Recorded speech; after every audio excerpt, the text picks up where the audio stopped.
राधा वल्लभ श्री हरिवंश राधा वल्लभ श्री हरिवंश। वृंदावनेश्वरी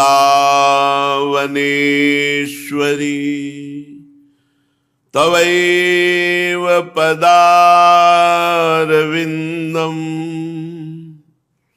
प्रेमामृतैकमकरन्द रसौघपूर्णम् हृद्यर्पितं मधुपतेः स्मरतापमुग्रम् निर्वापयत् परम शीतलमाश्रयामि परम शीतल माश्रयामि। परम सच्चिदानंद घन प्रेमानंद स्वरूप नवनिवृत्त निकुंज महामहिम परम पावन श्री वृंदावन धाम के लाडिले युगल सरकार प्राणाराध्य प्राण प्रिय श्री श्यामा श्याम जो समस्त सहचरी वृंद खग मृग पशु पंछी तरुलता यमुना रस रानी रज रानी समस्त ब्रजवासी परिकर के चरणों में कोटिशाह प्रणाम कोटिशाह नमन नमस्कार। जीव के बंधन की श्रृंखला अभिमान है। किसी भी तरह का अभिमान हमें इस संसार की बेड़ियों में जकड़ देता है।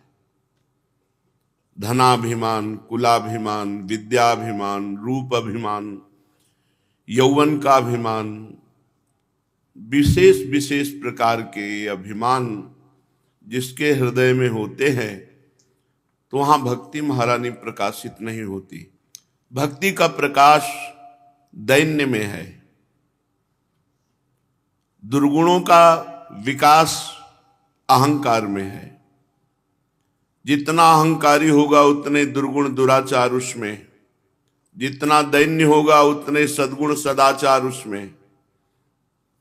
श्रीपाद प्रबोधानंद जी महाराज कह रहे हैं, कुल धनम विद्या गर्व पर्वत मियो दुर्वहम समाधिरूढ़ हा हा कदानुविन्द्याद्य वृंदावन माधुरी मूढ़ा।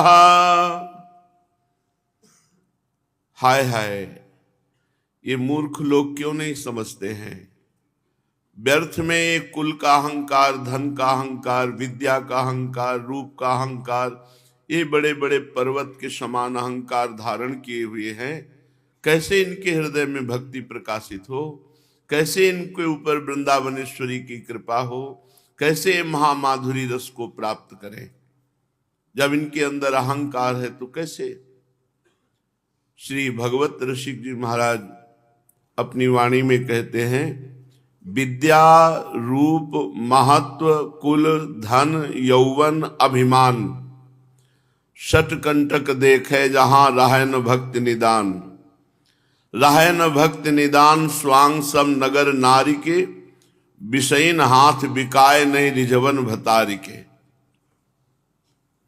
जिसके हृदय में 6 बड़े बड़े कांटे हैं वहां भक्ति महारानी अपने कोमल चरण कैसे पधरावें। विद्या रूप महत्व कुल धन यौवन, ये 6 अभिमान, ये 6 अभिमान मानो बड़े बड़े कांटे हैं जो अपने हृदय में हम बिछाए हुए हैं। तो हमारे प्रियालाल पधारने के पहले भक्ति महारानी पधारती है, हृदय को प्रियालाल के योग्य बनाती हैं। सारे भागवतिक सद्गुण जब आ जाते हैं तब प्रियालाल आकर हृदय रूपी सिंहासन पर विराजमान होते हैं। तो मानो जो अपने हृदय में ये विद्या का अहंकार, रूप का अहंकार, प्रतिष्ठा मान का अहंकार, धन का अहंकार, यौवन का अहंकार, जाति का अहंकार, तो फिर कैसे भक्ति महारानी आवे। और ये सब पर्वत के समान है। गुरु कृपा रूपी वज्र का प्रहार हो तो जैसे पर्वत धूल धूसरित हो जाता है, ऐसे गुरु कृपा पात्र में अहंकार मिटिया मेट हो जाता है। अगर गुरु चरणों का आश्रय नहीं तो अहंकार कोई भी साधना कर लो पुष्ट होगा, नष्ट नहीं होगा। इसलिए कह रहे हैं दुर्वहम समाधि रूढ़म। जब तक ये अहंकार है तब तक बहुत दूर है भगवत प्रेम, समाधि, भगवत आनंद, प्रियालाल की लीला चरित्रों में डूबना, ये सब बहुत दूर है। इसलिए इस अहंकार को त्यागो, रसिक महापुरुषों के चरणों का आश्रय लेकर दैन्य भाव लाओ। दैन्य भगवान को प्रिय है, तो जहां दैन्य आया तो भगवान की प्रिया प्रेम लक्षणा भक्ति महारानी उसके हृदय में पधारती हैं। विचार करके देखो तुम अहंकार किस बात का करते हो, क्या पैदा किया हुआ तुम्हारा है। तुम्हारा शरीर भी तुम्हारा तो नहीं बनाया हुआ है, तुम्हारी बुद्धि भी तुम्हारी बनाई हुई नहीं। तुमको जिस घर में पैदा किया तुमने चयन किया है क्या? तुमको जो परिवार समुदाय दिया किसने दिया? तो जब हम विचार करते हैं तो अहंकार टिकता नहीं है, क्योंकि मैं कहीं नहीं हूं, सब भगवान के द्वारा व्यवस्था की गई हमारे कर्मानुसार। जो हमने पूर्व जन्म में कर्म किए उसके अनुसार भगवान ने हमारी मंगलमयी व्यवस्था की है। तो हम अहंकार किस बात का करें? क्या आपने अपने रूप की रचना की है क्या? तो रूप का अहंकार क्यों? क्या आपने वहां पास बनाया था कि मैं इस जाति में जन्म लूं? फिर इस बात का अहंकार क्यों कि मैं उत्तम कुल का हूं? नहीं, ये सब व्यर्थ का अहंकार है। भगवान ने जितनी बुद्धि दी है, जितनी विद्या दी, जितना रूप दिया, जितना महत्व दिया, वो सब उनका दिया हुआ है। तो आप व्यर्थ में अहंकार क्यों करते हैं? विवेक विचार के द्वारा अहंकार का नाश, गुरुदेव के वचनों का पूर्ण रूप से पालन करने से विवेक का उदय हो जाता है। यही सत्संग है। गुरु वाक्य पर दृढ़ श्रद्धा विश्वास तो विवेक का प्रादुर्भाव, विवेक विचार के द्वारा अहंकार का नाश हो जाता है। श्रीपाद कह रहे हैं धिंग धिंग मामति कुमतिम वृंदावन लब्ध चिद घनात्मपि विडभाण्ड दुराभिमानात् फुल्लो शल्लोक मानादयत। धिक्कार है तुम्हें, धिक्कार है, तुम्हारी कुबुद्धि को धिक्कार है।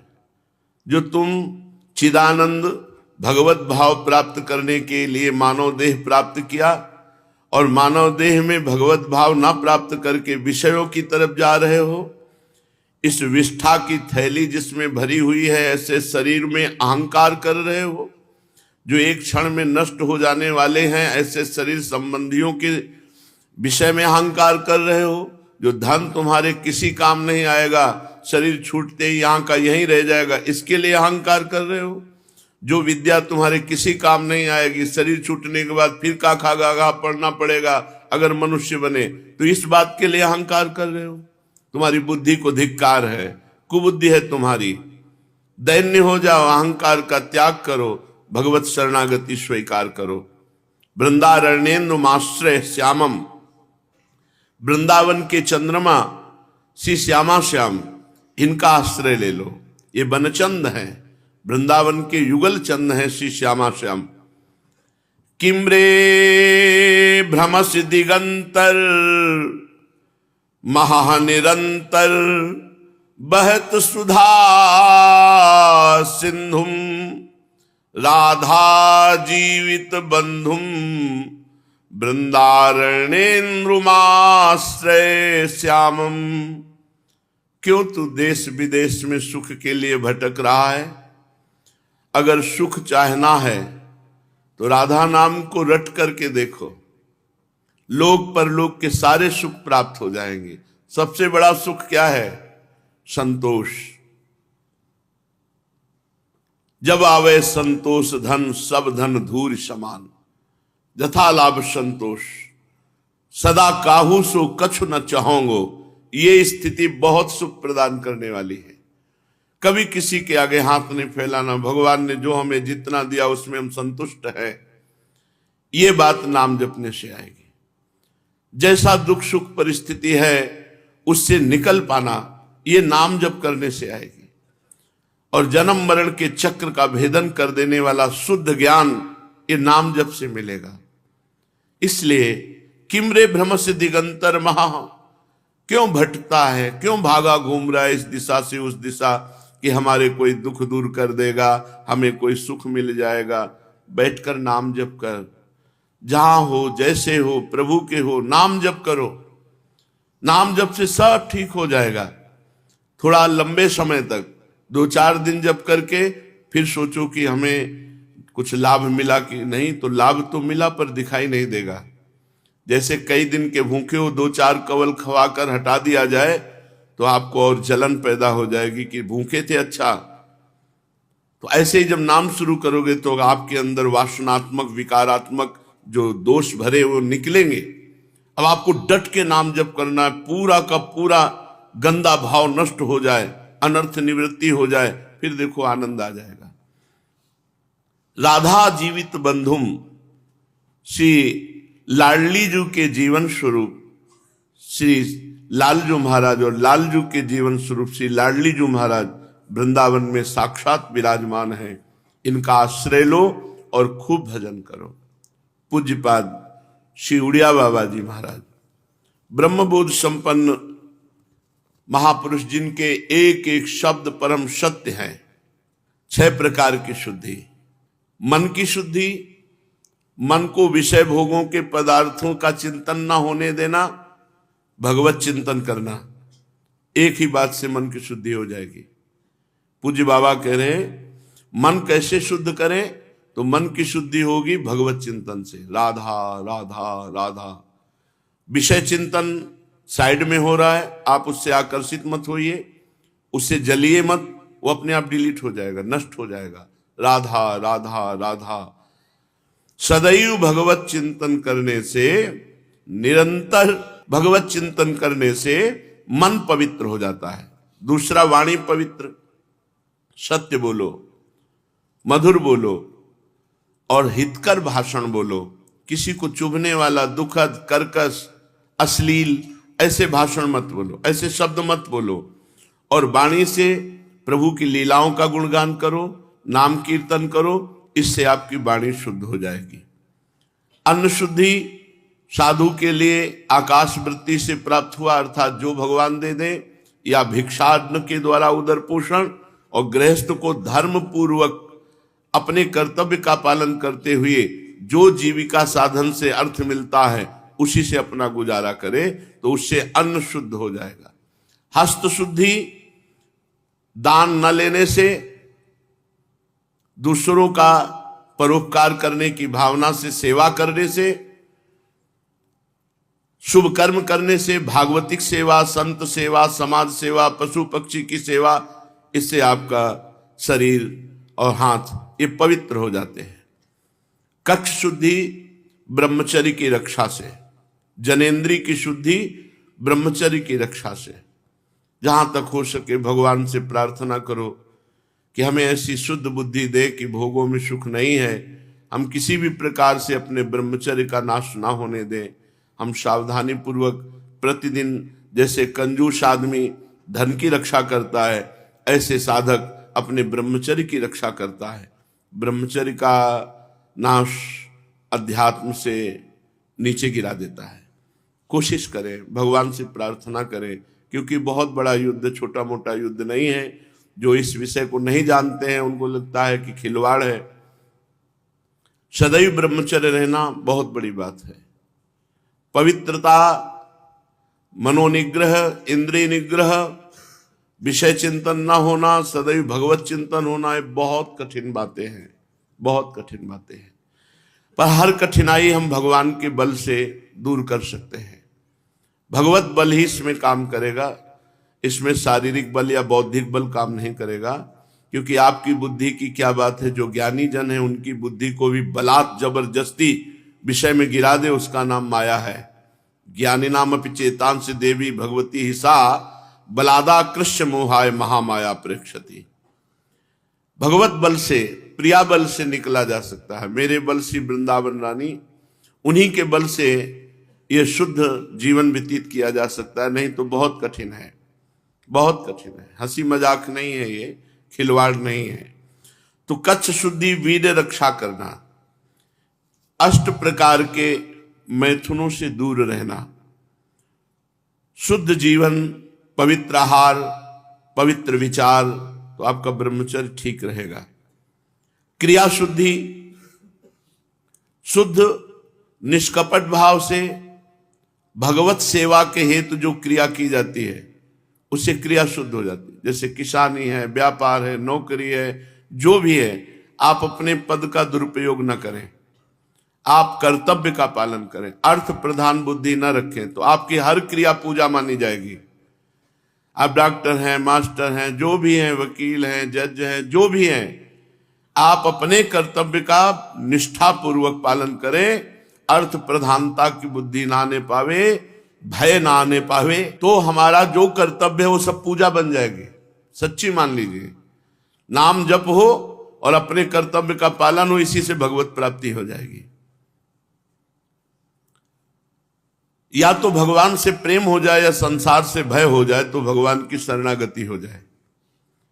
दो बातों में शरणागति पुष्ट होती है, या तो भगवत प्रेम जागृत हो जाए और या संसार से भय आ जाए। जो सभीत आवा शरणाई रखियो ताय प्राण की नाई, भगवान कहते हैं।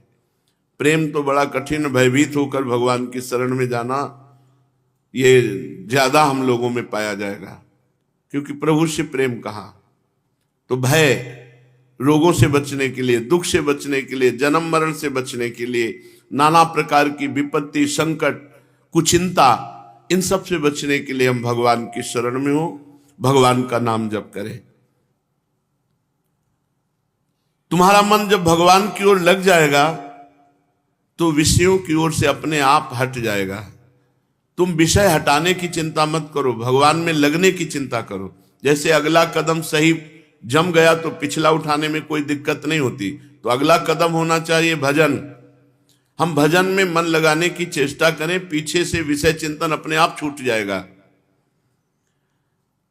जहां नाम जप में प्रेम होने लगता है तो ना कोई पदार्थ अच्छा लगता है, ना कोई अभिमान सम्मान अच्छा लगता है, ना कोई पद प्रतिष्ठा अच्छी लगती, बस यही लगता है नाम जप करें। एक अच्छे साधक कह रहे थे कि जब हम अपने घर में भजन करते हैं तो घर वाले और रिश्ते नातेदार या परिवार या पड़ोस वाले आकर के बैठ जाते हैं और गप लड़ाने लगते हैं। हमें बहुत बुरा लगता है, पर क्या करें, कैसे करें। ऐसी अवस्था प्रायः सबको मिल सकती है, क्योंकि समाज है। तो अपने को चाहिए मौन, कुछ लीला भी करनी चाहिए। अगर आप ऐसे ही मानसिक जप कर रहे हैं तो माला पास रखो, जहां देखो ऐसे लोग आ गए माला ले लो, उनको माला दिखा दो। अगर वो बार बार बात करते हैं तो उनसे रोक करके बोल दीजिए कि मुझे संख्या पूरी करनी, गुरु आज्ञा पूरी करनी, अभी हमारा भजन का टाइम है, जाइए। कोई भी हो, भजन के लिए नहीं डरना चाहिए। देख लो आ रहा है, आंख मूंद लो। वो चाहे जितना आपसे राधे श्याम, चाहे जितनी बात करें, आंखें मत खोलो। तीसरी बात, पूज्य जन है कोई ऐसे, उनको बोलने दो, तुम मौन रहो, नाम जप करो, जी जी, ऐसे अभ्यास करो। बात कर रहा सामने, जी जी, हाँ हाँ ठीक है, नाम जप कर रहे हैं, बार बार नाम जप कर, वो उब जाएगा। ज्यादा मत बोलो तुम, वो अपने आप उब जाएगा। ध्यान मत दो, ऐसे दो। जब बात करने लगे तो ऐसे, हाँ जी, वो समझ जाएगा ये हमें चित्त नहीं दे रहा, वो चल देगा। अब तुम बहुत माला रख के प्रपंच करोगे तो आके लोग तो ऐसे, जिनको समय ही समय भजन नहीं करते हो तो प्रपंच करेंगे आके।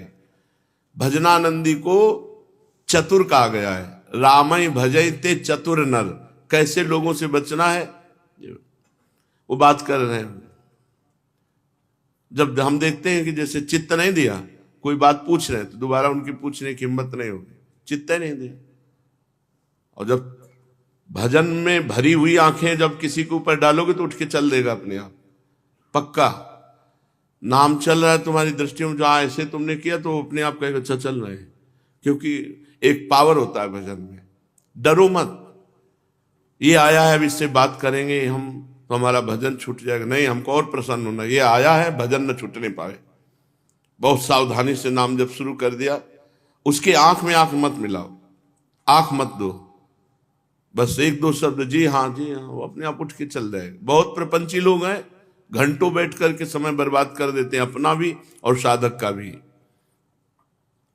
किसी किसी का तो इतना नशा बात करने का होता है कि वो उसको बात करने के लिए चाहिए कोई चाहिए, कोई मिल जाए बस बात करना जरूर। किसी किसी को नशा होता है, तो ऐसे नशेबाजों से बचिए जो प्रपंच की बातें हमारे कानों में डालें, प्रपंच की बातें करें। जीव का स्वभाव है प्रेम करना। यदि प्रभु से नहीं करेगा तो शरीरों से करेगा, भोगों से करेगा। प्रभु से प्रेम कर लो, सब जगह से अपनी ममता, अपना प्यार समेट कर जिस दिन प्रभु के चरणों में समर्पित कर दिया, उसी दिन प्रभु आपके नेत्रों में झलकने लगेंगे। थोड़ा गर्व गोपी जनों को आया तो सरकार अंतर ध्यान हो गए। जब तक कोई अभिमान है तब तक भगवत साक्षात्कार नहीं होता। जीव का स्वभाव है प्रेम करना, वो प्रेम करेगा। अगर भगवान से नहीं तो स्त्री से करेगा, शरीर से करेगा, भोगों से करेगा, पुरुष से करेगा, नाना प्रकार के। इसे सही जगह लगाओ, भगवान के नाम रूप लीला धाम में लगाओ। ज्ञानी का प्रेम स्वरूप में होता है, आत्म प्रेम। भक्त का भगवान में, और कामी पुरुष का भोगों में, जीव देहाभिमान में, देह भाव में। इसलिए बहुत सावधान रहे, हमारा प्रेम है हृदय में, वो कहीं गलत जगह न लग जाए। एक नौजवान भाई आए थे, वो बहुत डिप्रेशन में थे। उनका हमने किसी से प्यार किया, हमको धोखा मिल गया, अब हमें तो लगता है शरीर छोड़ दे। वाह भाई, इतना हल्के में ले लिया अपने शरीर को। तुमने प्यार किया, तुम्हारी गलती थी, गलत जगह प्यार किया। अब सही जगह प्यार करो, अमर हो जाओगे, अविनाशी हो जाओगे, अर्थात अपने स्वरूप को प्राप्त हो जाओगे। ये विनाशी लोगों से प्यार, जिस दिन तुम्हारे से ज्यादा कोई मिल जाएगा, तुम्हारी तरफ देखेगा नहीं कोई। यहां का सिद्धांत संसार का। कोई बिरला ऐसा होता है जो धर्म का पालन करने वाला, कि हमारा अमुक कर्तव्य है तो मैं पालन करूंगा, चाहे मुझे सुख मिले या दुख। कोई बिरला होता है, नहीं तो जहां देखा कि तुम 100 रुपया खर्चा कर सकते हो, 1000 रुपया खर्चा कर, वो 1000 वाले के पास पहुंच जाएगा। ऐसा पक्का है। इसलिए कभी दुखी मत हो यदि तुम्हें कोई धोखा दे दे, क्योंकि यहां धोखा ही है। पाए जान, हरिवंश महाप्रभु कह रहे, पाए जान जगत में सब जन कपटी कुटिल कलयुगी टंचु। यहां प्राय सबका हृदय कपट छल इससे भरा हुआ है। शुद्ध प्रेम तो सिर्फ भगवान या भगवत प्रेमी महात्माओं से मिल सकता है। और शुद्ध प्रेम की तुम्हें पहचान नहीं, इसलिए तुम्हें लगेगा ये हमें प्यार नहीं करते, क्योंकि नाटक प्यार का ज्यादा पसंद है लोगों को। हम तुमसे बहुत प्यार करते हैं, हम तुम्हारे बिना जी नहीं सकते, बस मान गया तुम्हारे बिना। और ये बात वो हजारों से बोल चुका है, ये तुम्हें कहां पता। और श्री भगवान और भगवान के प्रेमी महात्मा ये नहीं कहते कि हम तुमसे प्यार करते, लेकिन वो प्यार करते हैं। बस उनके प्यार को समझना है। तुम्हारे देह को प्यार नहीं करते, वो तुमसे प्यार करते हैं, तुम्हारे स्वरूप से प्यार करते हैं। देह से प्यार करने वाला तो अज्ञानी होता है। भगवत प्रेमी महात्मा ज्ञानी जन देह से ना अपनी प्यार करते हैं ना दूसरे की। तो देहाभिमानी जीव समझ ही नहीं पाता कि हमसे प्यार करते हैं, क्योंकि वो प्यार का लक्षण समझता है हमारी तरफ देखें, हमसे मिले, हमसे बात करें, ऐसा। ये सब प्यार का लक्षण नहीं। प्यार का लक्षण आंतरिक होता है। आंतरिक, कोई जान न पावे कि हम तुमसे प्यार करते हैं, और हमारा प्यार तुम्हें प्रतिपल उठाता रहे, और जहां हम हैं वहीं पहुंचा दे, इसे प्यार कहते हैं। जीव का स्वभाव है प्रेम करना। अगर भगवान से प्रेम नहीं करेगा तो भोगों से प्रेम करेगा। ज्ञानी आत्मा से प्रेम करता है, भक्त भगवान से प्रेम करता है, विषयी विषयों से प्रेम करता है। विषयी पुरुष अपने उसी प्रेम को बटोर कर भगवान के चरणों में लगा दे, निश्चित भगवत प्राप्ति हो जाए। जब ज्ञान प्रकट होता है तभी अज्ञान का नाश होता है। जो ज्ञान है वो व्यवहार में भी भगवत स्वरूप आचरण करता है, व्यवहार में भी साधना। जो ज्ञानी पुरुष है, जो विवेकी पुरुष है, वो संसार में भी भगवान, व्यवहार में भी साधना। आसुरी संपदा के स्वभाव को छोड़ दे तो दैवी संपदा अपने आप जागृत हो जाती है। जो भगवत भजन, शास्त्र स्वाध्याय, नाम जप आदि छोड़ करके अपनी बुद्धि को स्वतंत्र रखता है, वो विषय चिंतन ही करता है। विषय चिंतन करने वाले का जीवन बहुत बुरी तरह फंस जाता है। जैसा हम देखते हैं वैसी भावना बनती है। जैसे फिल्म, सिनेमा ये सब देखे ना, तो यही लगता है अच्छे अच्छे कपड़े पहनो, अपने चेहरे को सजाओ, एक दूसरे के आकर्षण में फंसो, यही शिक्षा मिलती है। भारत है भारत, ये धार्मिक देश है। यहाँ का, अब हम पुराने समय के बताए, बूढ़ी है और इतना घूंघट है, क्या है, यहां तक सिला हुआ पहने, आप चरण के भी नख आदि नहीं देख सकते, इतना लंबा नीचे का घाघरा है, ऊपर से ऐसे ऐसे। बूढ़े घर में जाते पता चल गया कि कोई वृद्ध आ रहा है, सब अपनी अपनी मर्यादा है, पवित्रता थी। शरीर की पवित्रता, अंतःकरण की पवित्रता, वाणी की पवित्रता, ये परम पवित्र भगवान से मिलाती, सब अपवित्र होता जा रहा। सच्ची मानिए, ये तो सत्संग चल रहा है, ऐसा वायुमंडल होता जा रहा है कि सब अपवित्रता फैलती चली जा रही। भगवान बड़ी कृपा किए हैं आप लोगों के ऊपर कि आप बैठकर सत्संग सुन रहे हैं, नहीं तो कलयुग भगवान का ऐसा प्रताप है कि 10-11 बजे तक सो, मनमानी आचरण करो, दिन भर बस किसी तरह पेट भरे और इंद्रियों की विलासिता हो, बस इतना ही लक्ष्य रह गया। इंद्रियों की विलासिता, भोग विलासिता।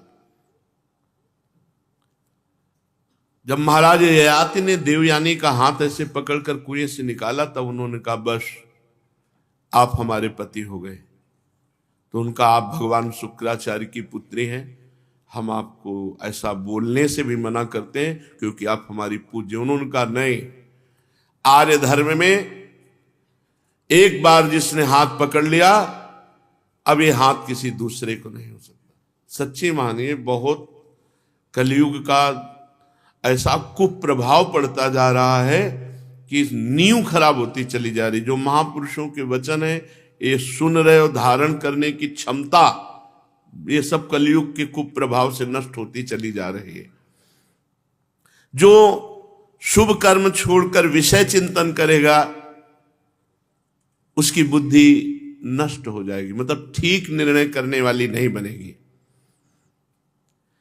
विचारवान पुरुष का कर्म बड़ा पवित्र होता है, अविवेकी अविचारवान होता है। वो फटाक से बस निर्णय नहीं करना, बस कर्म कर बैठना है।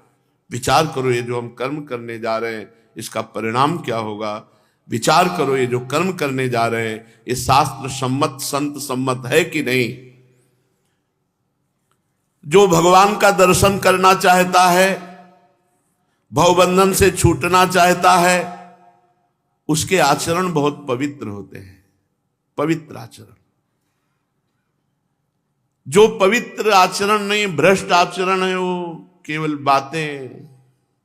एक श्लोक याद करके एक भाई जी आए थे एकांतिक में, आत्मानंद का श्लोक है। उन्होंने उस श्लोक का गान किया और बोले इस स्थिति को कैसे प्राप्त किया जाए।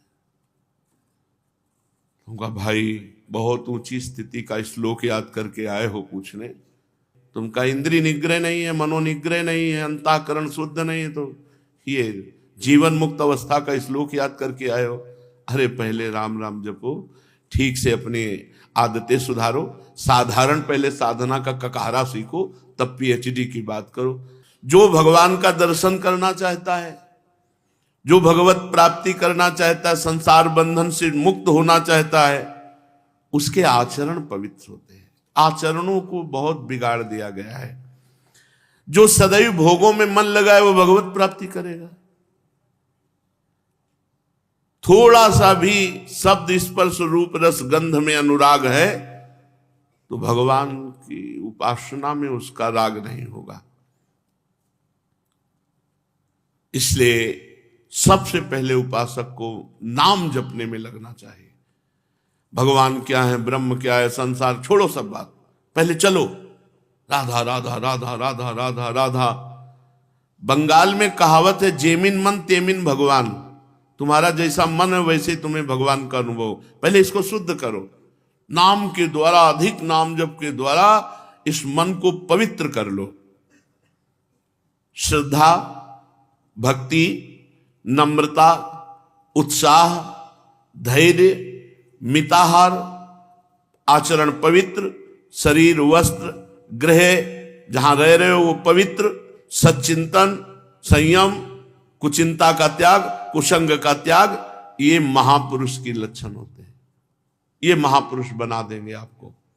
श्रद्धा, भक्ति, नम्रता, नाम जप में उत्साह, हर दुख सहने का धैर्य, भोजन थोड़ा, मिताहार और आचरण पवित्र, शरीर पवित्र, वस्त्र पवित्र, जिस कमरे में रह रहे हो वो पवित्र, और सच्चिंतन, कुचिंता का त्याग, कुसंग का त्याग, ये सब महापुरुष के लक्षण हैं।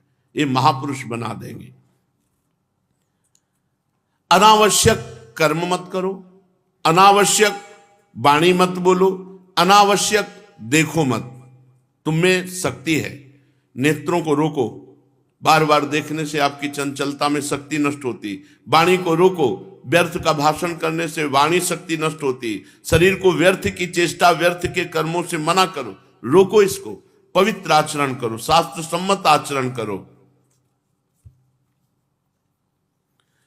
विश्वास करो, तुम एक एक सेकंड जो कर रहे हो, चाहे बुरा चाहे भला, उसका फल जरूर मिलेगा। एक एक सेकंड का हिसाब होगा।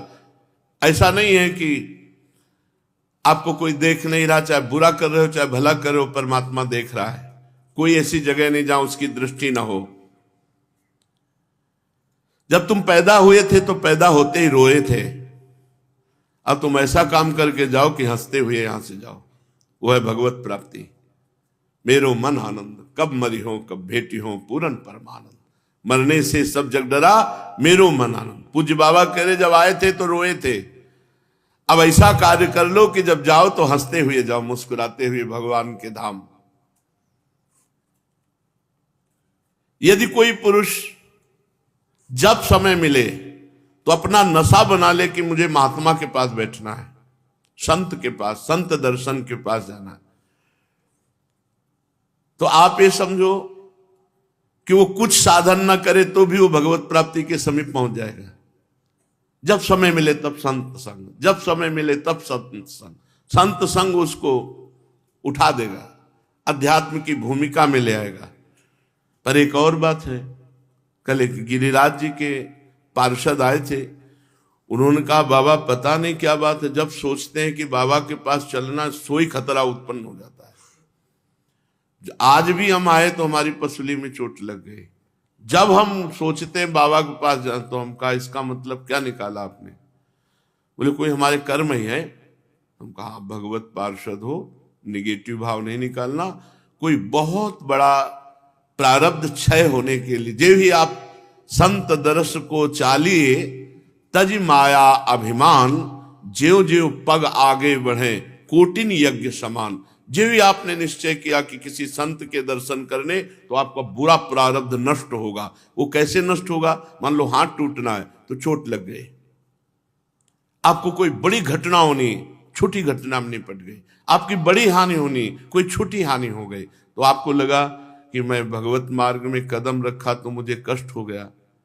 एक और कल एकांतिक में प्रश्न कर रहे थे कि मुझे लगा कि जब से मैं भगवत मार्ग में चलने लगा तब से सब प्रतिकूल होता जा रहा है। ऐसा नहीं, ये नई फसल है, अभी तो कैसे तुम्हें अनुभव है, आज की आज ही फल आ जाए, ये पूर्व फसल है। ये हम इसलिए बता रहे हैं कि आप लोग धैर्य पूर्वक चलें। जैसे अभी हम परमार्थ में आज से चलना शुरू किया, हो सकता है आज से हमारा बुरा प्रारब्ध लग जाए और कई महीने तक वो हमको रौंदे, तो आपको लगेगा जिस दिन से वृंदावन गए, भजन शुरू किया, उसी दिन से हमारी हालत। ऐसा नहीं, ये आपका पूर्व प्रारब्ध है। हो सकता है आज आप बुरा शुरू करो, आज से अच्छा शुरू हो जाए, तो ये बुरे कर्म का फल नहीं है, ये पूर्व का पुण्य लग गया। अब कई महीने हो सकता है आपको सुख सुख मिलता चला जाए और आप खूब पाप कर रहे हैं, तो इसका मतलब नहीं है कि जो आप कर रहे हैं उसका परिणाम ये है। नहीं, जो आपने किया है उसका परिणाम ये, अब जो कर रहे हैं आगे भोगना पड़ेगा। बहुत विवेक की जरूरत है। चलते हैं श्रीमद् भागवत महापुराण। सच्चिदानंद भगवान गोपियों के विराग्नि को शांत करते हुए प्रकट हुए और भगवान ने महारास किया। ततो दुंदुभयो नेदुर निपेतु पुष्पवृष्टयः जगुर्गंधर्व पतयः सस्त्रीकास्तद्यशोमलम। उसी समय ताल मृदंगो पंग वीणा वेणु सब बजने लगे, पुष्पों की वर्षा होने लगी और बहुत विशाल यमुना जी के पावन पुलिन पर रासमंडल, मध्य में श्री श्यामा श्याम, आसपास एक गोपी एक श्री कृष्ण, एक गोपी एक श्री कृष्ण, ऐसा खेलत रास रसिक ब्रज। एक पद सुना दो दास का जी। श्री प्रिया प्रीतम मध्य में और आसपास मंडलाकार एक गोपी एक श्री कृष्ण विराजमान है। खेलत रास खेलत रास रसिक ब्रज मंडन जुवते न अंस दिए भुज दंडन। खेलत रास रसिक ब्रज मंडन जुवते न अंस दिए भुज दंडन। शरद विमल नभ चंद्र विराजे मधुर मधुर मुरली कलबाजे। शरद विमल नभ चंद्र विराजे मधुर मधुर मुरली कलबाजे।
शरद विमल नभ चंद्र विराजे मधुर मधुर मुरली कलबाजे। शरद विमल नभ चंद्र विराजे मधुर मधुर मुरली कलबाजे। अतिराज नतरास रसिक ब्रज मंडन जुवते नंस दिए भुज दंडन। खेलत रास रसिक ब्रज मंडन जुवते नंस दिए भुज दंडन। अतिराजत घन श्याम तमाल कंचन बेली बनी ब्रजबाला अतिराजत घन श्याम कमाला कंचन बेली बनी ब्रजबाला बाजत ताल मृदंग उपंगा गान मथत मन कोटि अनंगा बाजत ताल मृदंग उपंगा गान मथत मन कोटि अनंगा खेलत रास रसिक ब्रजमांडन जुवति नस दिए भुज दंडन खेलत रास रसिक ब्रजमंडन युवति नस दिए भुज दंडन।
भूषण बहुत विविध रंग सारी अंग सुधंग दिखावत नारी भूषण बहुत विविध रंग सारी अंग सुधंग दिखावत नारी बरसत कुसुम मुदित सुरयोषा सुनियत दिव्य दुंदुभि कल घोषा बरसत कुसुम मुदित सूर्योषा सुनियत देवी दुंदुभि कल घोषा। तेज श्री हित हरिवंश मगन मन श्यामा राधा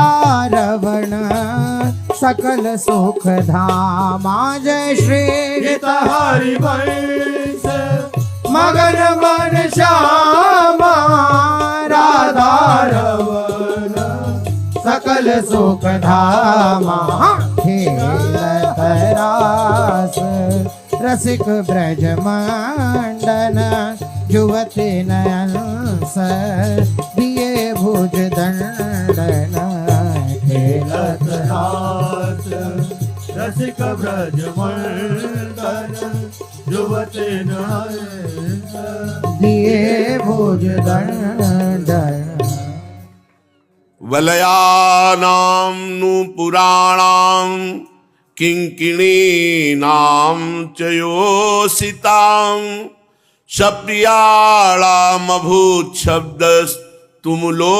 रासमंडले। महाराष्ट्र में सभी गोपियां अपने प्रीतम श्याम सुंदर के साथ नृत्य कर रही। एक गोपी एक श्याम सुंदर, सभी की कलाइयों के कंगन, सी चरणों के पायजेब, करधनी के छोटे छोटे घुंघरू ताल के साथ बज रहे हैं। असंख्य गोपियां थीं, असंख्य, गिनती नहीं हो सकती। असंख्य गोपियां, असंख्य श्री कृष्ण, क्योंकि जितनी गोपी उतने श्री कृष्ण। बड़ी मधुर ध्वनि, पायजेब, कंगन, करधरी और ताल मृदंग उपंग वीणा वेणु के साथ यमुना जी की रमण रेती पर ब्रज सुंदरियों के बीच में भगवान श्री कृष्ण की बड़ी अनोखी शोभा हुई। ऐसा जान पड़ता था मानो अगणित पीली पीली दमकती हुई स्वर्णमणियों के बीच में ज्योतिर्मयी नीलमणि चमक रही हो। नृत्य के समय गोपियां तरह तरह से ठुमक ठुमक कर अपने पांव कभी आगे बढ़ाती, कभी पीछे हटा लेती, कभी गति के अनुसार धीरे धीरे पांव रखती, तो कभी बड़े वेग से, कभी चाक की तरह घूम जाती, कभी अपने हाथ उठा उठा कर भाव बताती, तो कभी विभिन्न प्रकार से उन्हें चमकाती, कभी बड़े कलापूर्ण ढंग से मुस्कुराती, तो कभी भौहें मटकाती। नाचते नाचते ऐसी शोभा, झुकना, बैठना, उठना, चलने की फुर्ती, कानों के कुंडल हिल हिल कर कपोलों पर आ रहे हैं। नाचने के परिश्रम से उनके मुंह पर पसीने की बूंदें भगवान अपने पीतांबर से पूछते हैं। हर गोपी के पार्श्व में केशों की चोटियां ढीली पड़ गईं। नटवर नंदलाल की परम प्रेसी गोपियां भगवान के साथ नृत्य कर रही, गान कर रही। मध्य में प्रिया प्रीतम राधा कृष्ण, आनंद की उन्मत्तता की चरम सीमा। ये जो रास है, दंपति अति आनंद बस प्रेम मत्त निस्संक क्रीड़त, ये प्रेम की मत्तता का स्वरूप। जिसके हृदय में प्रेम ही नहीं जगा वो रास को क्या जान पाए। उस समय ऐसा जान पड़ता है मानो बहुत से श्री कृष्ण तो सांवले सांवले मेघमंडल हैं और उनके बीच बीच में चमकती हुई गोरी गोरी गोपियां बिजली हैं। बड़ी असीम शोभा। गोपियों का जीवन भगवान का प्रेम है। वे भगवान श्री कृष्ण से सटकर नाचते नाचते ऊंचे स्वर से मधुर गान कर रही थी और श्री कृष्ण का स्पर्श प्राप्त करके आनंद मगन हो रही थी। राग रागिनियों के पूर्ण ऐसा आलाप, ऐसा गान, बाजत मृद मृदंग, नाचत सभय सुधंग छाया हुआ है वृंदावन में। कोई गोपी भगवान के स्वर में स्वर मिलाकर गा रही है, कोई गोपी भगवान श्री कृष्ण के स्वर की अपेक्षा और भी ऊंचे स्वर से राग आलापने लगी। उसके विलक्षण और उत्तम राग को सुनकर भगवान बहुत प्रसन्न होगा। वाह वाह वाह। उसी राग को एक दूसरी गोपी ने ध्रुपद में गाया, भगवान ने उसका भी बहुत सम्मान किया। एक गोपी नृत्य करते करते थक गई, उसकी कलाइयों के कंगन और चोटियों से बेला के फूल खिसकने लगे, तो भगवान श्याम सुंदर उसको संभाल रहे। क्या सौभाग्य गोपियों का, जो लक्ष्मी जी को भी नहीं मिला। भगवान श्री कृष्ण अपना एक हाथ दूसरी गोपी के कंधे पर रखे थे। इतना सुकोमल, इतना सुगंधित, इतना आनंद वर्धन करने वाला भगवान का कर कमल। वो गोपी भाव समाधि में डूब रही। भगवान के कर कमल का स्पर्श प्राप्त करके रोम रोम उसका आनंद से पुलकित हो रहा है। एक गोपी नृत्य कर रही थी, तो नृत्य के कारण उसके कुंडल हिल रहे थे, उनकी छटा से उसके कपोल और भी चमक रहे थे। भगवान श्री कृष्ण से चबाया हुआ पान अपने मुख में लेकर गोपी आनंद से पुलकित हो रही। ये बड़े बड़े ब्रह्म ऋषियों को भी सौभाग्य नहीं प्राप्त है जो गोपी को प्राप्त है। मुख का चबाया हुआ भगवान का प्रसादी गोपी पान कर रही। कोई गोपी नूपुर और करधनी की घुंघरुओं को झनकारती हुई नाच और गा रही है। जब बहुत थक गई तब बगल में ही खड़े श्याम सुंदर भगवान के शीतल कर कमलों को अपने हृदय पे रख लेती है। परीक्षित, ये गोपियों को जो सौभाग्य मिला वो लक्ष्मी जी को भी नहीं मिला। श्री सुखदेव जी कह रहे, लक्ष्मी जी के यद्यपि परम प्रीतम एकांत वल्लभ भगवान श्री कृष्ण हैं, पर जो गोपियों को सुख मिला वो लक्ष्मी जी को भी नहीं मिला। भगवान श्री कृष्ण ने उनके गलों को अपने भुजपास में बांध रखा है। उस समय गोपियों की बड़ी अपूर्व शोभा थी। पसीने की बूंदें झलकने से उनके मुख की छटा निराली हो रही थी। वे रासमंडल में भगवान श्री कृष्ण के साथ नृत्य कर रही थी। उनके कंगन पायजेबों के बाजे बज रहे थे। भौरे उनके ताल सुर में अपना सुर मिलाकर गुनगुना रहे थे और उनके जूड़ों तथा चोटियों में गुथे हुए फूल गिरते जा रहे थे। परीक्षित, कैसे भगवान खेल रहे इनके साथ। बोले, एवं परिस्वंग कराभिमर्श स्निग्धे क्षणोद्दाम विलास हासई रेमे रमेशो ब्रज सुंदरी भीर यथार्भकः स्वा प्रतिबिंब विभ्रम। भगवान कैसे खेल रहे?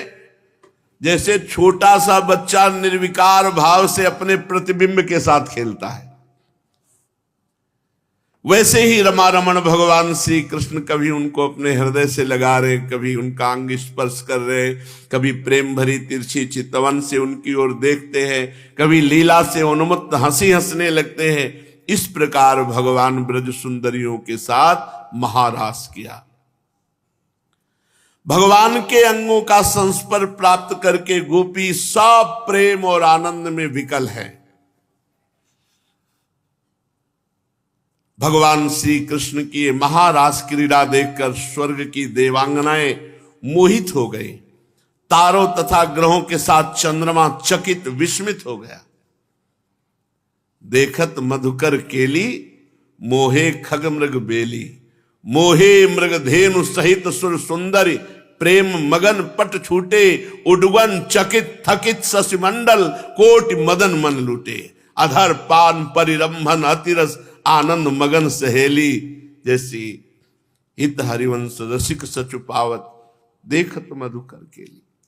विमानों में चढ़ी हुई देव सुंदरियां भगवान श्री कृष्णचंद्र जी का ये महारास देखकर मोहित हो गई कि ऐसा सुख हमारे सौभाग्य में कहा कि अनंत कोटि ब्रह्मांडों के स्वामी प्रभु श्री कृष्ण हमारे गले में बाहु में अपनी बाहु डाले। कहा बाहु में बाहु डाले प्रभु ऐसे मंडलाकार सब गोपी के समीप, मध्य में श्री राधा कृष्ण।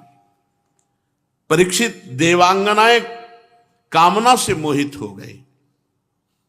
व्योम मुनियार सुरनार विथकित भई कहत ने बनत कछु भेद यति ताल को मैं जो मोहन सुन्यो वेणु गोपाल को श्रवण कुंडल छुरित रुरत कुंतल ललित रुचिर कस्तूरी चंदन तिलक भाल को चंद गति मंद भई निरख छवि काम गई देख हरिवंश हित वेश नंद लाल को। अद्भुत महासुख की वर्षा। परीक्षित, चंद्रमा चकित थकित विस्मित हो गया। भगवान आत्मा राम है, ये बार बार क्यों बोल रहे हैं?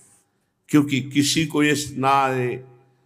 भगवान आत्मा राम, जैसे ऊपर बोला रेमे रमेशो ब्रज सुंदर यथार्भका स्व प्रतिबिंब विभ्रमा, जैसे छोटा बालक अपने प्रतिबिंब के साथ निर्विकार खेलता है, ऐसे सच्चिदानंद भगवान आत्मा राम है। उनको किसी की जरूरत नहीं, वही सब रूपों में है और उनके अतिरिक्त कोई है ही नहीं। फिर भी उन्होंने जितनी गोपियां थी उतने ही रूप धारण किए और खेल खेल में उनके साथ अद्भुत रास किया। बहुत देर तक गान और नृत्य आदि करने के कारण गोपियां थक गई। तब करुणा में भगवान श्री कृष्ण बड़े प्रेम से स्वयं अपने सुखद कर कमलों के द्वारा सबके मुख पोंछ रहे अपने पीताम्बर। ये सौभाग्य किसको प्राप्त? भगवान हर गोपी के समीप है ना, सबका मुख अपने पीताम्बर से पोंछ रहे। भगवान के कर कमल का स्पर्श प्राप्त करके गोपियां प्रेम समाधि में डूब रही। प्रेम भरी चितवन, सुधा से भी मीठी मुस्कान, भगवान श्री कृष्ण सबको सुख पहुंचा रहे हैं। इसके बाद भगवान ने समस्त गोपियों को लेकर प्रियाजू के साथ जल क्रीड़ा की यमुना जी में। उस समय भगवान की वनमाला गोपियों के अंग की रगड़ से कुछ कुचल सी गई थी। उस वनमाला में चारों ओर भौरे गुनगुना रहे थे, मानो गंधर्वराज भगवान की कीर्ति का गान करते हुए पीछे पीछे चल रहे हो। यमुना जल में गोपियों ने मध्य में प्रभु को करके खूब अंजुलियों से जल उलीच उलीच कर जल केली की। विमानों पर चढ़े हुए देवता देवियां पुष्पों की वर्षा कर रहे, स्तुति कर रहे। बड़े बड़े मुनिजन आकाश में स्थित आत्माराम भगवान श्री कृष्ण की जल विहार लीला देख रहे। इसके बाद भगवान श्री कृष्ण ब्रज युवतियों और भौरों की भीड़ से घिरे हुए यमुना तट के उपवन में गए। वह बड़ा ही रमणीय था। चारों ओर जल और स्थल में बड़ी सुंदर सुगंध वाले फूल खिले हुए थे। उनकी सुवास लेकर मंद मंद वायु चल रही थी। भगवान इस प्रकार विचरण करने लगे जैसे मदमत्त गजराज अपने झुंड के साथ घूम रहा हो। परीक्षित, शरद की वो रात्रि जिसके रूप में अनेक रात्रियां पुंजीभूत हुई थी, बहुत सी रात्रियां एक रात्रि बन गई थी। चारों ओर चंद्रमा की बड़ी सुंदर चांदनी छिटक रही थी। काव्यों में शरद ऋतु के जिन रस सामग्रियों का वर्णन मिलता है उन सभी से वो युक्त थी। भगवान श्री कृष्ण ने अपनी प्रेसी गोपियों के साथ यमुना पुलिन पर रास, यमुना जी में जल क्रीड़ा और वृंदावन में वन विहार, ये सब भगवान के दिव्य संकल्प से हो रहा है। ये भगवान के चिन्मय संकल्प की चिन्मयी लीला है। इस लीला में प्राकृतिक भावों का प्रवेश नहीं है। राजा परीक्षित ने पूछा, फिर पूछा, शायद कोई प्रजा ऐसा प्रश्न मन में उठा दे तो प्रजा का प्रतीक राजा होता है। चक्रवर्ती सम्राट महाराज परीक्षित ने पूछा, भगवान श्री कृष्ण जगत के एकमात्र स्वामी हैं। संस्थापनाय धर्मस्य प्रशमाये तरस्य च अवतीर्णो ही भगवान अंशेन जगदीश्वरः सा कथम धर्म सेतु नाम वक्ता कर्ताभिरक्षिता प्रतीपमाचरत ब्रह्मन् परदाराभिमर्शनम् आप तो कामो यदुपति ही कृतवान वै जुगुप्सितम किमभिप्राय एतम ना संशयम छिंदि सुव्रत। भगवान का अवतार धर्म संस्थापनार्थाय। महाराज, अधर्म का नाश और धर्म की स्थापना, इसके लिए भगवान अवतार लिए। और भगवान धर्म सेतु नाम वक्ता, कर्ता, अभिरक्षिता, फिर ऐसा क्यों? परीक्षित जी ने प्रश्न किया। भगवान का अवतार धर्म की रक्षा, अधर्म का नाश, और भगवान धर्म को बनाने वाले, धर्म का उपदेश करने वाले, धर्म के रक्षक, धर्म का आचरण करने वाले। महाराज, मुझे संशय होता है, ये ऐसा क्यों? एक श्री कृष्ण एक गोपी, एक श्री कृष्ण एक गोपी। मैं मानता हूं और जानता भी हूं, आप तो कामो यदुपति कृतवान वै जुगुप्सितम, भगवान पूर्ण काम है, उनमें कोई कामना नहीं। फिर भी उन्होंने ऐसा क्या उद्देश्य लेकर किया? परम ब्रह्मचारी मुनीश्वर सुव्रत छिंद में संशय, मेरे संशय का नाश कीजिए। यहीं से रास रुक जाती है। अगर ये प्रश्न ना होता तो शायद परमहंस जी और गान करते रहते। यही रोक दिया। भगवान की इतनी सुंदर दिव्य रास लीला में ऐसा प्रश्न? राजा परीक्षित ने कहा, धर्म की स्थापना, अधर्म का नाश करने के लिए भगवान का अवतार होता है। भगवान धर्म को बनाने वाले हैं, उसकी रक्षा करने वाले हैं, उसका प्रवचन करने वाले हैं, वही वक्ता भी है। फिर ऐसा क्यों किया? शायद है वो नकारात्मक भाव वालों के प्रश्न का उत्तर श्री सुखदेव जी से दिलाना चाहते हो, इसलिए ऐसा प्रश्न किया। तो उत्तर भी बहुत जोर का दिया। धर्म व्यतिक्रमो दृष्ट ईश्वराणाम च साहसम तेजीयसाम न दोषाय वन्ने सर्वभुजो यथा नेतत् समाचरित जातो मनसा पिहणीश्वर विनश्यत्याचरण मौढ़्याद यथा रुद्रोब्धिजम विषम। पहली बात, महान के कार्यों को समझना छोटी बुद्धि के अंतर्गत बात नहीं है। ईश्वर कोई सीमा में नहीं बंधा हुआ है, तो कभी कभी उनके कार्य ऐसे दिखाई देते हैं कि लगता है क्या धर्म का उल्लंघन हो गया क्या, परंतु उन तेजस्वी पुरुषों के इस महान कर्म को कोई नहीं जानता।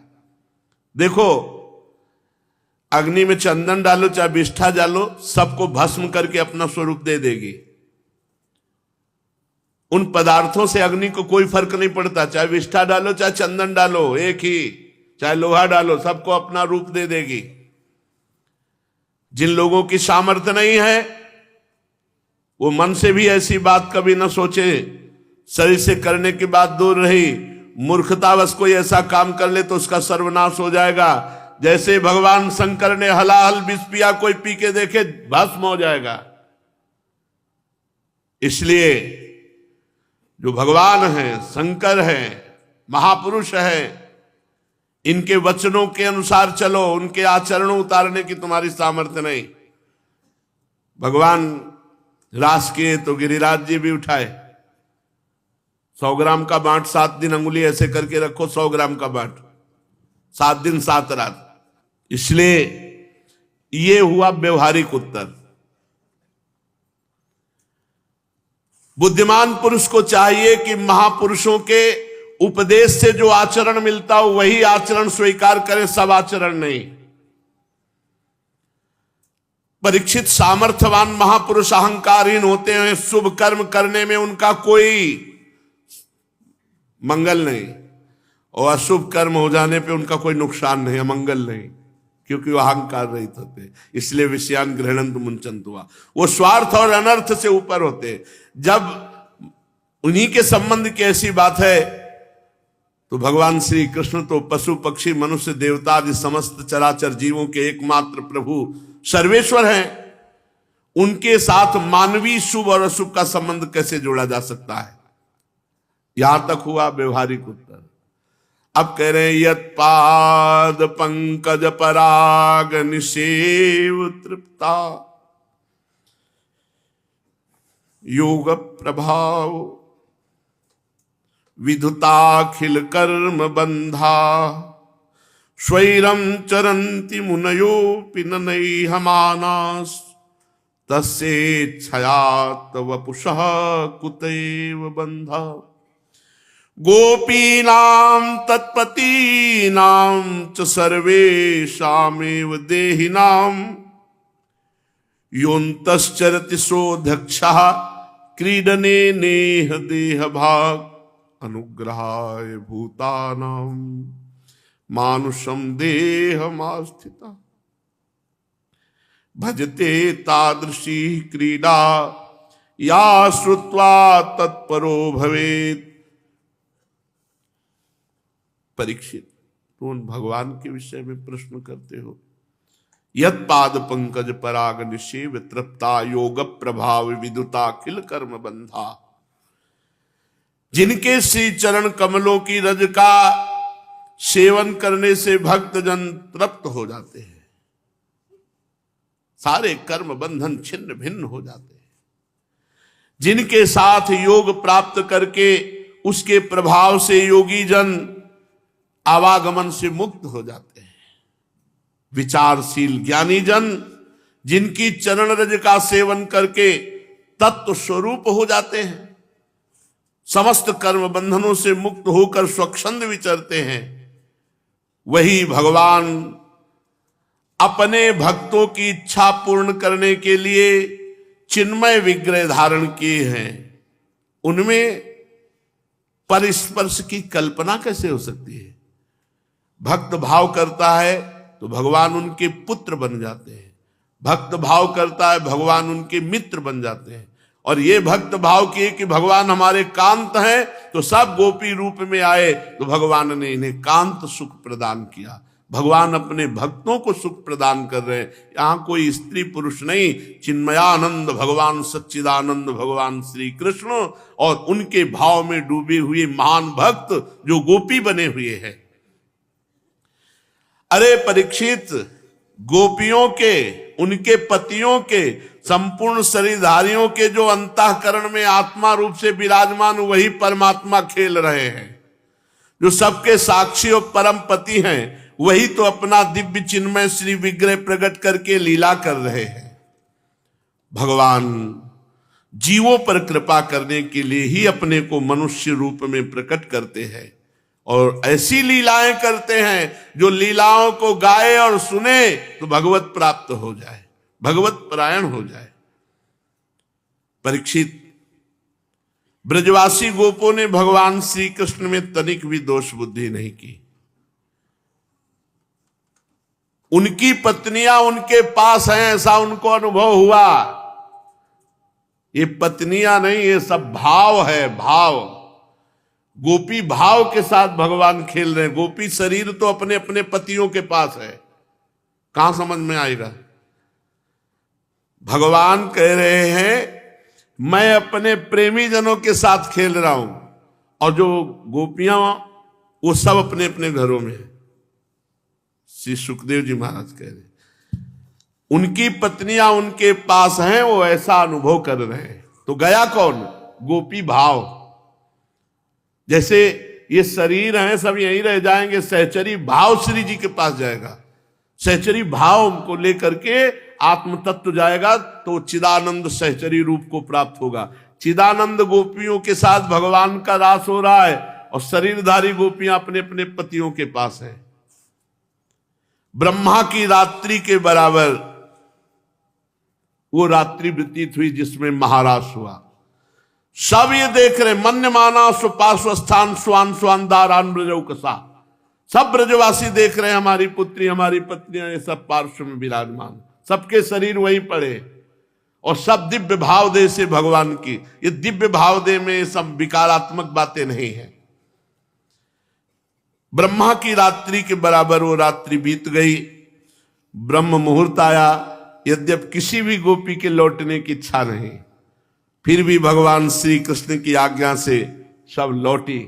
जब लौटी तो वो जग गई, जो पार्श्व में है वो जग गए। ये चिदानंद लीला हुई भगवान की, कोई नहीं जान पाया, रास को कोई नहीं जान पाया। सब अपने अपने कार्य में वैसे लग गई। वो भाव देह से भगवान के साथ रास हुआ, कोई पांच भौतिक देह से नहीं। परीक्षित जो धीर पुरुष ये रास पंचाध्यायी समेट दी महाराज ने, नहीं अभी और आगे चलती। ऐसा प्रश्न कर दिया तो समेट दिया परमहंस जी ने कि नहीं नहीं, आगे जब राजा ही नहीं समझ पा रहे हैं तो प्रजा क्या समझेगी। तो समापन रास का करके कह रहे विक्रीडितम ब्रजवधो भिरिदम च विष्णु श्रद्धान्वितोऽनुशृणुयादथ वर्णयेत् यः भक्तिं पराम भगवती प्रतिलभ्य कामम। खास बात, हृदोगमाश्व पहिनोत्यचिरेण धीरा। जो पुरुष ब्रज युवतियों के साथ भगवान श्री कृष्ण के इस चिन्मय रास विलास का श्रद्धा के साथ बार बार गायन और श्रवण करेगा, उसे भगवान की पराभक्ति प्रेम लक्षणा भक्ति प्राप्त होगी और उसके हृदय का काम रोग काम विकार नष्ट हो जाएगा और सर्वदा के लिए निष्काम हो जाएगा। ये रास पंचाध्यायी का फल है। ये भगवान श्री कृष्ण की अंतरंग लीला है। बाहर से तो हर गोपी अपने घर में भावदेह से, जैसे बाहर से गुरुजन आपके समीप दिखाई देते हैं, लेकिन भावदेह में प्रियाजू के पास होते हैं। ये कैसे जानोगे? तुम कहोगे तो हमारे साथ हंस रहे थे, बात कर रहे थे, उसी समय वो प्रियाजू से विनोद कर रहे थे, उसी समय प्रियाजू की वो सेवा में थे। ये कैसे जान पाओगे? ये भगवान श्री कृष्ण की परम अंतरंग लीला निज स्वरूप भूता गोपिकाओं और महारानी जी के साथ होने वाली ये दिव्याति दिव्य क्रीड़ा है जो रास पंचाध्यायी में कही गई है। रास शब्द का मूल अर्थ है रस, और रसघन मोहन मूर्तिम विचित्र केलि महोत्सवोल्लसितम स्वयं श्री कृष्ण है। रसो वैशः, जिस दिव्य क्रीड़ा में एक रस अनेक रसों के रूप में होकर अनंत अनंत रस का समास्वादन करे उसे रास कहते हैं। एक ही रस, रस कौन है? श्री कृष्ण।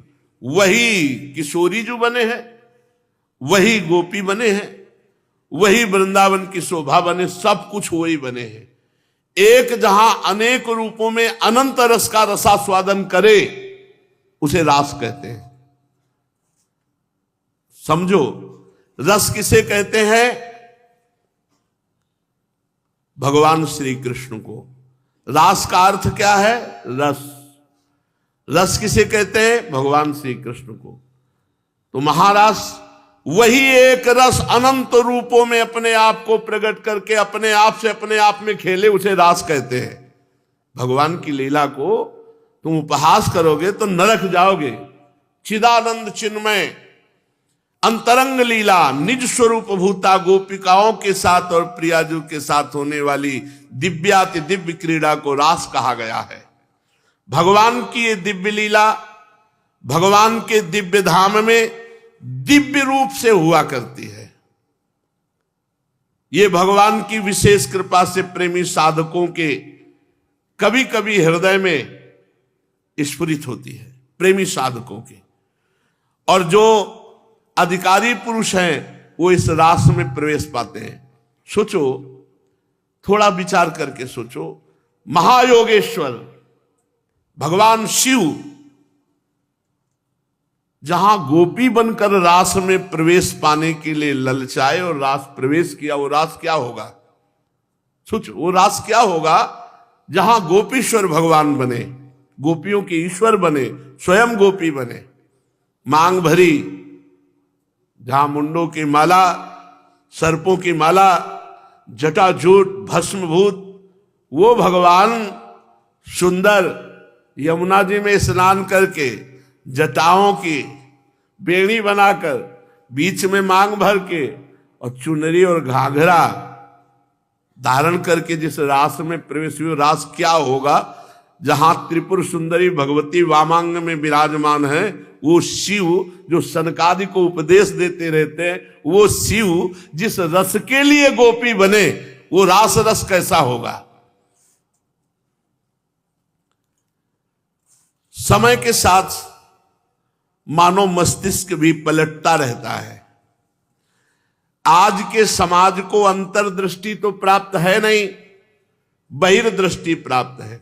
कलयुग है, जो भगवान की दिव्य लीलाओं की बात ही क्या, भगवान के अस्तित्व पर भी अविश्वास प्रकट करने लगे हैं। ये भाई जी लिख रहे हैं।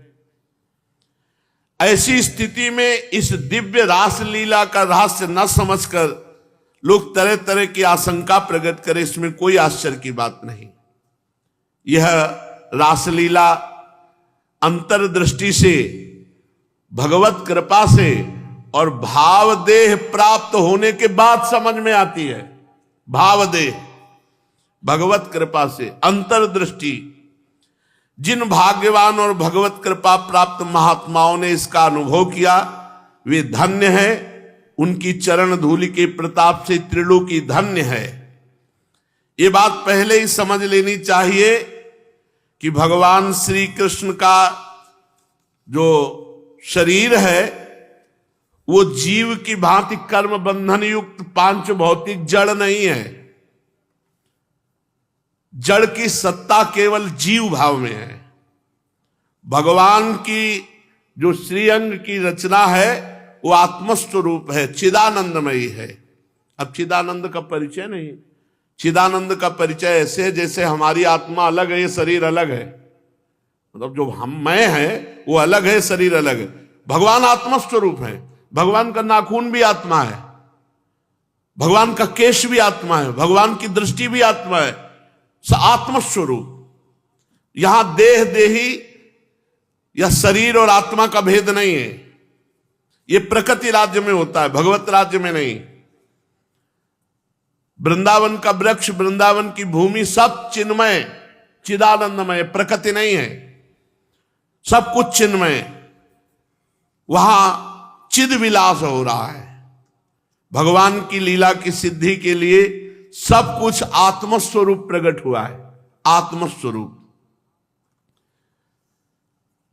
जो अपनी वासनाओं को नष्ट नहीं कर पाए हैं, जड़ शरीर को अपना मैं माने हैं, उनकी धारणा, उनकी कल्पना, उनकी क्रियाओं से बहुत दूर ये खेल है रास का। एक बार पूज्य श्री बालकृष्ण दास जी वेणु विनोद कुंज के ब्रज के बड़े महापुरुष एकांत में बैठ करके गोपी भावापन चर्चा कर रहे थे। जे देखा है संत आए, बंद कर दिया। तवस्व पूरित होकर कहा कि प्रभु हम तो आपकी शरण में हैं, आप इतना बाहर का मानेंगे तो कैसे हम इस मार्ग में आगे बढ़ पाएंगे। किसी ने कुछ नहीं बोला। जब बहुत दिन तब फिर धीरे धीरे शुरुआत। ये महान एकांतिक रस भगवत राज्य का है। कोई स्त्री पुरुष जड़ चैतन्य यहां भेद नहीं। कोई भी गोपी ऐसी नहीं है जो सच्चिदानंदमयी ना हो। सच्चिदानंदमयी गोपी, आत्मस्वरूप। साधना की दृष्टि वाला शरीर नहीं है ये सिद्ध बपू है, गोपी बपू। स्थूल शरीर, सूक्ष्म शरीर, कारण शरीर, स्वर्ग, कैवल्य, मोक्ष, नरक, इन सबसे अलग चिदानंदमय देह। जैसे भगवान का ऐसे गोपी का। केवल चिदानंद स्वरूप श्री कृष्ण, चिदानंद स्वरूप वृंदावन, चिदानंद स्वरूप चंद्रमा, चिदानंद स्वरूप रेती, चिदानंद स्वरूप यमुना, चिदानंद स्वरूप गोपी, सब चिदानंद विलास हो रहा है। अलौकिक स्थिति में स्थूल शरीर, उसकी स्मृति, उसके संबंध में होने वाले अंग संग की कल्पना, ये सब। लेकिन चिदानंद में ये सब नहीं है। जो तुम कल्पना करते हो देह बुद्धि से करते हो, कैसे गोपियों को पहचानोगे? जब वृंदावन की धूली को अपने माथे पे धारण करो, वृंदावन के किसी रसिक महापुरुष का अनुगमन करो उनकी आज्ञा के अनुसार, तब कहीं कुछ अगर उन दैन्य भाव से रहोगे तब समझ में आएगा। वृंदावन की लीला मत समझो गुरु को चीला, या ऋषि मुनि गए हार जपे जा राधे राधे। ब्रह्मा शंकर उद्धव इस रस को जानने के लिए गोपी भाव की उपासना की, गोपियों की चरण धूलि माथे पे धारण की, अभिलाषा की, तब वो समझ पा रहे गोपी है क्या। गोपियों के दिव्य भाव को साधारण स्त्री पुरुष का भाव मानना बहुत बड़ा अपराध है। गोपियों के प्रति, भगवान के प्रति, वृंदावन के प्रति, प्रेमियों के प्रति महान अपराध बन जाएगा। इस अपराध से बचने के लिए भगवान की दिव्य लीलाओं का गायन करो, खूब श्रवण करो, तब समझ में आएगा। भगवान का चिदानंद शरीर दिव्य है। भगवान अजन्मा है, अविनाशी है, नित्य सनातन शुद्ध भगवत स्वरूप है। ये गोपियां इस जगत की नहीं, भाव जगत की है। ये भगवान के स्वरूपभूत अंतरंग शक्तियां हैं। ये उच्चतम भाव की लीला है। प्राकृत देह का निर्माण होता है स्थूल सूक्ष्म कारण, इन तीन देहों के संयोग से। जब तक कारण शरीर रहता है तब तक जीव को छुटकारा नहीं मिलता आवागमन से। कारण शरीर कहते हैं पूर्वकृत कर्मों के उन संस्कारों को जो देह निर्माण के कारण होते हैं। इस कारण शरीर के आधार पर जीव को बार बार जन्म मृत्यु के चक्कर में पड़ना होता है। और जब ये कारण शरीर क्षीण हो जाता है तब वो जीवन मुक्त हो जाता है। इसी कर्म बंधन के कारण उसे पांच भौतिक स्थूल शरीर मिलता है। पांच भौतिक शरीर रक्त मांस अस्थि मेदा मज्जा, ये चमड़े से ढका, और प्रकृति राज्य का जितने विकार होते हैं सब इसमें होते हैं। और ये बनता है योनि और बिंदु के संयोग से, रज और बिंदु के संयोग से। चाहे कोई कितना भी बड़ा हो, काम जनित चेष्टा, मैथुन क्रिया और और बिंदु के संयोग से इस स्थूल शरीर का निर्माण होता है। जो महापुरुष ऊर्ध्वरेता है, बिंदु के अधोगामी होने पर कर्तव्य रूप श्रेष्ठ मैथुन से हो या मैथुन के नाभ हृदय कंठ कर्ण नेत्र सिर मस्तक आदि के स्पर्श से हो या बिना स्पर्श दृष्टि मात्र से हो या संकल्प से हो,